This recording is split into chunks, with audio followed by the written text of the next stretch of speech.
Price God. ஒரு குட்டி story பார்க்கலாமா? ஒரு வானிலை நிபுணருக்கு தெரியும் எப்ப புயல் வரும் மற்றும் எப்ப சுழல் காட்சி ஏற்படும்னு. உங்க வாழ்க்கையில நீங்க எப்பயாவது புயல் போன்ற பிரச்சனைகளை ஃபேஸ் பண்ணிருக்கீங்களா? அதாவது புயல் போன்ற பயம், எக்ஸாம்ஸ் பயம், ஃபெயிலியர், தனிமை, நம்பிக்கையின்மை, துரோகம்.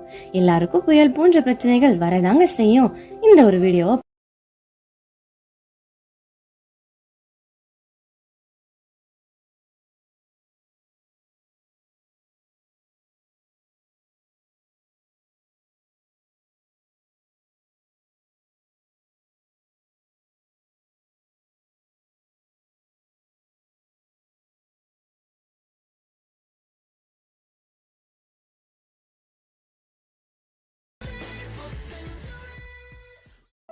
சகல உலகத்தை உண்டாக்கின ஆண்டவரான இயேசு கிறிஸ்துவுக்கு தெரியாதா அதை எப்படி கண்ட்ரோல் பண்றதுன்னு? ஆனா அவர் தூங்குனதா மார்க் 4:38-39 பார்க்கலாம். கப்பலின்